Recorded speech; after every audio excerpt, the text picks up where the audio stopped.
Hey there, Comp 2. It's hard to believe as I'm looking at the syllabus this morning that we're here. You know, you see the syllabus at the beginning of the semester and you think, oh wow, this is a long haul. Look at all the things I have to do. And now you can look back and say, wow, look at all the things I've done, right? We're in week 15 if you're following along in the syllabus attachment on your screen, or if you have it printed out like I do. And what we're looking at right now is a week to finish up your final draft. The final draft is due on Sunday at midnight, and I know we still have a week of the class left.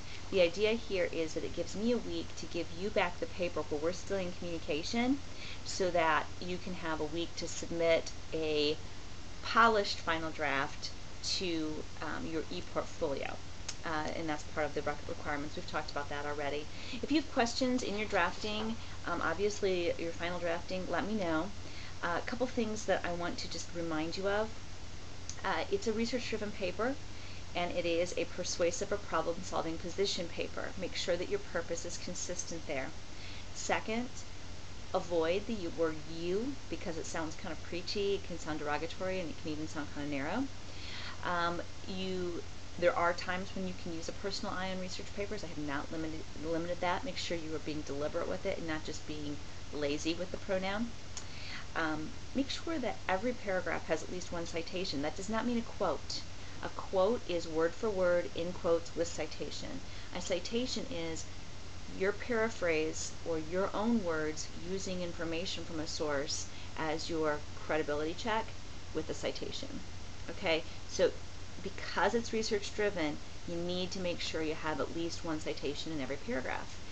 Along with that, if you're finding that you're using the same citation over and over again, or the same site, try to mix it up a little bit. You don't want to over rely. You want to have a balance of use between the sources. Obviously there's going to be some sources that speak more strongly to your point than others, but you can have more than one source for some of your information, and that's fine, but try to mix it up. Don't rely one paragraph for each source. You want more synthesis than that. That's better writing to show how your sources agree or disagree through how you're presenting your information.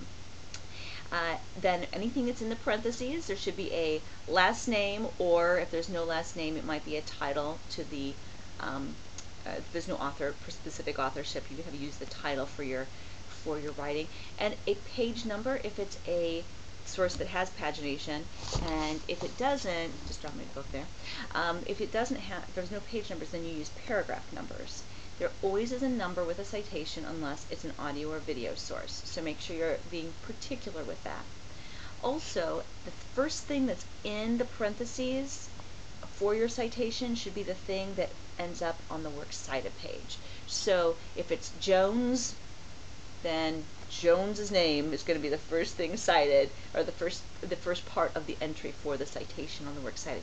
If you're unclear on that, please call me now, or not call me, write to me now, and I would be happy to re-explain or give you some examples.